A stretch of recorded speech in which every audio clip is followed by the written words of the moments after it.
하나님의 말씀은 누가복음 20장 41절로 시작합니다. 예수님의 전개에 대해서 네 사람 이야기를 하는데 공관복음서와 요한복음이 다릅니다. 공관복음은 예수님이 갈릴리 사역을 한 다음에 그 다음으로 예루살렘에 올라가서 고난주간의 사역을 하다 십자가에 죽고 부활한 걸 이야기를 하죠. 근데 요한복음은 예수님이 예루살렘에 3번 올라가시고 그때 십자가에 못 박혀 죽고 부활한 이야기를 합니다.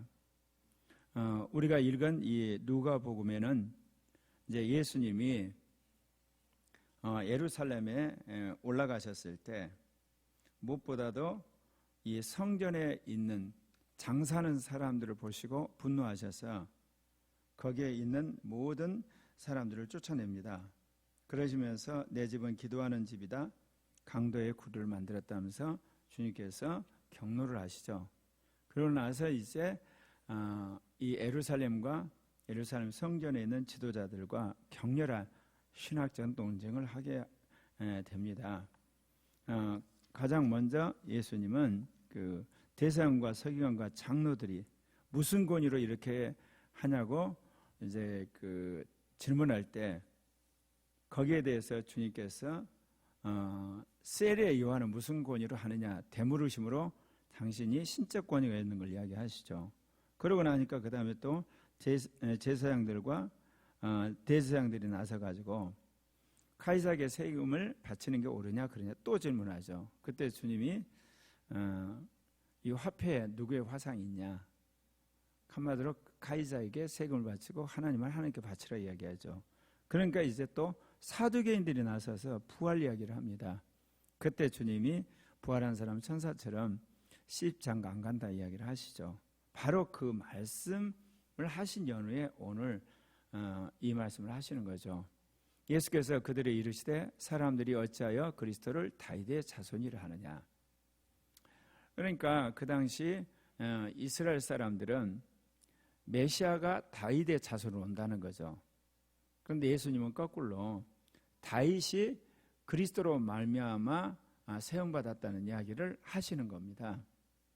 시편에 다윗이 친히 말하였으되 주께서 내 주께 이르시되 내가 내 원수를 내 발등상으로 삼을 때까지 내 우편에 앉았으라 하셨도다 하였다. 그러니까 예루살렘에 사는 사람들이 그리고 유대 사람들이 그리스도가 다윗의 후손으로 와서 이 유다 왕국을 회복하고 선민의 국가를 이룰 거라고 그들이 확신하고 있었죠. 그런데 주님은 그들의 생각을 거꾸로 뒤집으시는 거예요. 뭐냐면 그리스도가 결국 다윗을 세웠다는 이야기를 하는 거죠. 그게 이제 다윗이 고백한 걸 인용함으로 그 이야기를 하시는 거예요. 다윗이 계시를 받았는데 주께서 내 주께, 여기서 주는 주 하나님을 말하고 내 주란 건 주 예수를 말하는 거죠. 내가 내 원수를 내 발등상 되게 할 때까지 내 우편에 앉아 있으라. 그 이야기는 다윗이 지금 주 하나님 우편에 계신 주 예수님을 본 거 아닙니까? 그를 통해서 결국은 이 다윗이란 사람은 그리스도로 말미암아 세움받은 왕이란 걸 강조하시는 거죠. 그러니까 그리스도가 다윗을 왕으로 세웠는데 또한 다윗의 자손으로 이제 그리스도가 오신다. 그렇게 주님이 이제 명쾌하게 그 모든 것들을 사실은 이야기를 해주신 꼴이 되죠. 그러나 유대인들은 그리스도가 다윗의 자손으로 오는 것만을 생각을 했다는 거죠. 지극히 이 땅에 오신 그리스도는 한마디로 인간으로서 자신들을 그야말로 해방시켜줄 메시아 정도로 생각했지만 오늘 예수님은 너희들이 기다리는 그 그리스도는 다윗의 자손으로 오는 것은 분명하지만 그는 원래 하나님과 함께 계신 주님이란 사실을 강조를 하고 있습니다. 이제 모든 백성들이 이 이야기를 듣고 있을 때 예수님이 제자들에게 그 이야기를 합니다. 긴 옷을 입고 다니는 것을 원하며 시장에서 문안받는 것, 회당의 높은 자리와 잔치 윗자리를 좋아하는 서기관들을 상갈하고 거기에서 아주 신랄하게 서기관들의 가지고 있는 종교적인 한마디로 명예요 또는 사람들이 인정받고자 하는 그런 욕구, 그것을 이제 지적을 하시는 겁니다. 그러면서 그들은 과부의 가산을 삼키며 외식으로 길게 기도하니 그들이 더 엄중한 심판을 받으리라 하시니라. 주님이 내가 내 원수를 내 발등상 되게 삼을 때까지 내 우편에 앉아있으라 말씀하셨죠. 그럼 여기서 예수님 원수가 누굴까요? 서기관도 예수님 원수가 된다는 겁니다. 제사장이나 바리새인도 그렇게 원수가 되죠. 결국 예수님 원수로서 그들이 예수님을 잡아 죽이지 않았습니까? 예수님 당시만 그럴까요? 오늘날도 마찬가지죠. 예수님을 잡아 죽인 역할을 하는 사람 누구냐? 기독교 지도자들과 외식하는 신학자, 목회자일 수가 있어요. 이게 있어요. 그거 뭐를 보면 아느냐? 교회가 타락했는데도 불구하고 지도자들이 그거를 개혁할 생각을 안 해요. 그거는 이미 구교에서도 그렇고 신교에서도 그게 나타나고 있는 거예요. 물론 자신은 신앙생활을 잘한다고 생각하겠죠. 굉장히 신학적으로 올바르다고 생각하죠. 그 당시 서기관도 그랬어요. 그런데 이런 사람들의 특징이 뭐냐? 교인들에게 헌금을 강조한다는 거예요. 그래서 그 헌금으로 호의호식을 누리면서 그리고 사람들에게 길게 기도해서 그야말로 거룩한 척하는 외식한다는 겁니다. 이런 사람들이 심판을 받는다는 거예요. 그래서 사도가 그런 이야기를 했어요. 스승되기를 좋아하지 말라고. 스승은 말만 하고 행하지 않기 때문에 그들은 더 큰 심판을 받게 되는 겁니다. 물론 오늘날 이제 직업 가진 목사까지 등장하게 되죠. 우리가 알듯이 구교는 독신 남성만이 신부가 될 수가 있죠. 종교개혁을 통해서 이제는 목회자들이 결혼을 하죠. 근데 이제 제2 종교개혁을 통해서 이제 직업까지 가진 그런 목회자가 출현할 텐데 사람들이 여기서 간과하는 것은 목회자가 되는 게 중요한 게 아니에요. 외식하는 자요, 돈을 탐하는 자가 되면 더 큰 심판을 받겠다는 것을 분명히 알고 자신이 과연 거기에 합당하게 돌아보고 이 문제를 해결하지 않으면 차라리 목회자가 안 되는 게 낫습니다. 예수께서 눈을 들어 부자들이 헌금함에 헌금하는 것을 이제 보시고 이제 그 이야기를 합니다. 어떤 가난한 과부가 두 냅돈 넣는 것을 보시고 이제 주님이 비교해서 말씀하시는 거죠. 부자들이 헌금 안에 엄청난 돈을 헌금을 하죠. 그런데 가난한 과부는 두 냅돈만 넣어요.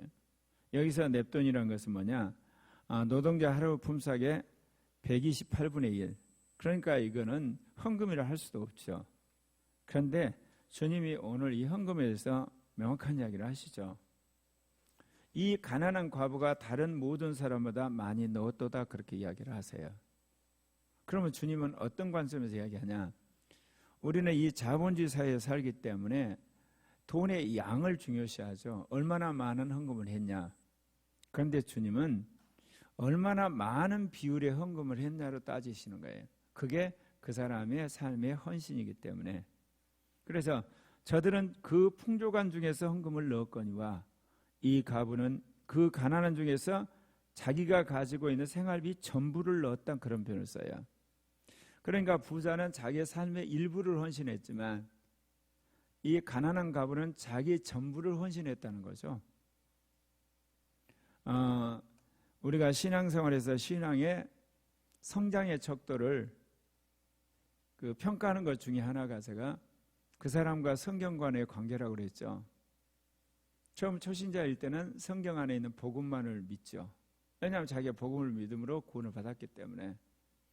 예수님의 십자가 부활을 중심으로 한 구원받는 이 복음의 메시지가 눈에 들어오는데 조금 지나고 나면 이제 자신이 이 말을 받아 믿게 된 성경 구절이나 그런 성경을 좋아하죠. 예를 들면 노마서라든지 이게 마태복음이라든지 아니면 창세기라든지. 그래서 성경에 있는 이제 말씀을 믿게 되면서 성경의 권위를 인정하게 되는 거고. 이제 세 번째 단계가 뭐냐면 성경에 있는 말씀을 고지것대로 믿고 이제 실천을 하게 돼요. 그것도 이제 자기가 경험한 거, 자기가 실제로 이게 간증할 만한 것들을 실천을 하지만 나머지는 별로 관심이 없죠.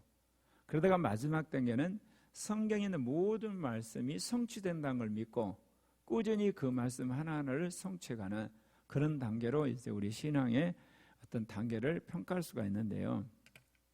또 하나, 특별히 오늘 이 시대에 자본주의 시대에 신앙을 평가할 수 있는 아주 특별한 기준이 있습니다. 그거는 뭐냐? 내가 하나님 앞에 물질을 얼마나 바치느냐. 대부분 사람들이 처음 신앙생활 할 때 헌금 안 쳐 와서 은혜 받는데 관심 갖고, 그래서 교회에서 헌금 걷는 것에 대해서 아주 어떻게 보면 스트레스 받죠. 그러다가 은혜를 받게 되면 감사헌금을 하죠. 그러다가 이제 성수가 하게 되면 이제 작정헌금도 하다가 마지막 11조를 하게 되잖아요. 그래서 우리는 11조면 신앙생활 잘한다고 생각하죠. 근데 오늘 주님이 하신 말씀으로 보면 10분의 1만 바친 거예요. 이제 11조에서 신앙이 성숙하게 되면 어때요? 11조뿐만 아니라 감사헌금도 하고 성경헌금도 하고 그렇게 되는데, 그러면 신앙이 성숙한 거죠. 근데 마지막 단계는 뭐예요? 자신의 돈의 주인이 하나님을 인정하는 거예요. 그래서 주님이 돈을 쓰라는데 돈을 쓰게 되는, 11조는 당연한 거고 성경은 감사헌금도 당연하지만 나머지 것도 이제는 주님의 통제를 받는 사람이 되는 거예요. 최종적으로 정말 하나님이 기뻐하는 거룩한 성도가 되고 휴가할 자가 되는 건 뭐겠어요? 탐심이 사라지는 거예요. 그러니까 겉으로 드러나는 어떤 돈을 하나님께 아낌없이 드린 것뿐만 아니라 자기의 삶의 가치가 이 돈에 있지 않는 것, 영혼 구원에 있게 되고 영적인 것에 있고 하나님의 말씀을 섬기는 데 있어요. 근데 이런 일을 하다 보면 이제 이렇게 오해하는 수가 있어요. 저도 예전에 그렇게 오해를 했었는데, 탐심이 없어진다고 해서 돈을 적게 버는 거 아니에요. 역설적으로 탐심이 사라지는 사람에게 하나님이 엄청나게 돈을 주세요. 왜 그러냐면 그런 사람에게 돈을 주님께서 안심하고 맡길 수가 있거든요. 그러면 그는 하나님부터 받은 이 물질을 정말 주님을 위해서, 가난한 사람을 위해서, 선교 사역을 해서 마음껏 쓸 수가 있기 때문에. 그래서 가끔 크리스찬 중에 엄청난 하나님의 축복을 받은 사람이 간혹 있어요. 그런데 여러분, 돈을 버는 사업가나 어떤 은행업이나 또는 어떤 거기에 대한 어떤 그 금융업 하는 사람이 돈에 대한 탐심이 없이 그런 물질적인 축복을 받는 게 쉽겠습니까? 쉽지 않습니다. 대부분은 돈 버는 재미, 그 돈을 자기가 쓰는 거, 돈으로 말미암아 사람들에 위해 인정받는 그것 때문에 돈 벌거든요. 그런데 그 중에 혹 정말 돈에 대해서 십자가 못 박힌가 되지만 하나님을 위해서 돈 버는 사람들이 가끔 있습니다. 하나님께서 고려교회의 그런 정말 크리스찬 사업가나 크리스찬 금융업자 아니면 크리스찬 그런 오늘날 말하는 빅테크 같은 그런 사람이 나오기를 바라요. 오늘날 이 동성애 전체의 주의를 확산하는데 엄청난 뒤에서 악한 짓을 한 사람이 뭐냐? 조지 소로스예요. 세계적인 재벌이거든요. 근데 그가 전 세계 각국의 이 동성애 단체나 그리고 동성애 그룹들, 그런 정당에 어마어마한 돈을 펀딩을 하는 겁니다. 그래서 결국 그들로 하여금 동성애 인권, 동성애 합법화 그런 일들을 해요. 나는 바라기는 정말 복음을 위해서 일하는 크리스찬 사업가 가운데 조지 소로스와 같은 사람들이 나오기를 원해요. 그 사람이 전 세계 복음을 위해서, 복음화를 위해서 선교 사업을 했던 주님 주신 축복을 물밀듯이 그야말로 펀딩할 수 있는 그런 사람이 나오기를 바라는 거죠. 그래서 그런데 오늘 주님께서 이렇듯 서기관의 외식을 이야기를 하면서 죄송합니다. 오늘 헌금 이야기를 하는 것은 기독교 역사에서 종교적으로 외식을 하고 거짓 거룩함을 추구하는 사람들의 특징이 돈을 좋아합니다. 왜냐하면 돈이 없이는 그러한 삶을 유지를 할 수가 없어요. 먹어야 이제 그야말로 양반의 체면이 나오듯이 사람들이 그렇다는 겁니다. 그래서 진실한 하나님의 종이 되려면 탐심부터 없이 있어야 됩니다. 그리고 주님이 주시는 돈은 내 것이 아니라 그거를 가난하고 선교사업을 위해서 맡긴 거란 그런 인식이 지도자에게 필요합니다. 특별히 앞으로 제3의 교회 제 직업 가진 목사들이 출연할 텐데 그 지도자가 직업 가진 목회자가 되는데 필히 훈련받을 것 중에 하나가 탐심입니다. 돈에 죽지 않으면 직업 가진 목사 되시면 안 됩니다. 그러게 되면 그 사람은 필히 타락할 가능성이 아주 큽니다. 직업을 간다는 것 자체가 고정된 경제적인 이익 또는 그런 월급이 주어진다는 거죠.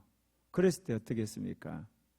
그 돈에 매여가지고 주의 말씀을 증거해야 될 때 못하게 되죠. 왜? 직장에 매이게 되니까. 그렇기 때문에 역설적으로 이 직장에서 목사가 되려고 하는 사람은 직장에 연연이 나지 않는 그런 담대한 믿음이 필요해요. 그렇다고 사표서란 게 아닙니다. 사표를 절대로 쓰면 안 됩니다. 왜냐? 직장에 부름을 받았기 때문에. 그렇다고 해서 거기 연연해가지고 그야말로 상사라든지 돈에 굴복해서 주의 말씀을 왜곡해서는 안 된다 그 이야기입니다. 그러니까 얼마나 그 길이 험난하겠습니까? 직장에서 자리를 유지하면서도 돈에 매이지 않고 또 어떻게 보면 상사의 권위에 완전히 매이지 않는 그러니까 지혜로우면서도 담대한 그런 사람을 주님이 앞으로 제3의 교회에 직장을 가지는 그런 목회자로 세울 겁니다. 물론 풀타임으로 지역 목회하는 사람도 세울 테고 더 나아가서 사이버 공간에서 일하는 그런 목회자도 하나님 세울 테지만 특별히 안정적인 직업을 가지고 이제 목회하는 그런 목회자들이 무수히 일어날 터인데 그가 명심해야 될 것은 돈으로 말미암아 직장으로 말미암아 자기 영혼마저도 심판받을 수 있다는 걸 명심하고 돈에 대해서 죽고 하나님이 주신 돈을 정말 주를 위해 쌓는 그 훈련을 필히 하셔야만 직업을 가진 목회자가 되는 거고 그런 부분에 대해 자신이 없으면 직장을 그만두고 지역 목회자로 사역하는 것이 자신의 영혼과 사역을 위해서 더 합당하게 쓰임받을 수 있는 것입니다. 그래서 앞으로 우리가 신앙생활에 있어서 몇 가지 신앙의 척도가 있지만 객관적으로 가장 중요한 것 중에 하나가 이 돈 문제를 어떻게 해결하는가 그 돈과의 관계를 어떻게 하는가에 따라 신앙의 성숙도를 평가할 수 있다는 말씀을 드렸습니다. 오늘 하루도 권위에 매이고 돈에 매이고 세상의 권력에 매이지 않고 자유로운 그리스도인으로서 예수 그리스도의 증인이 되고 복음을 전하는 사람이 되게 해달라고 기도하십시오.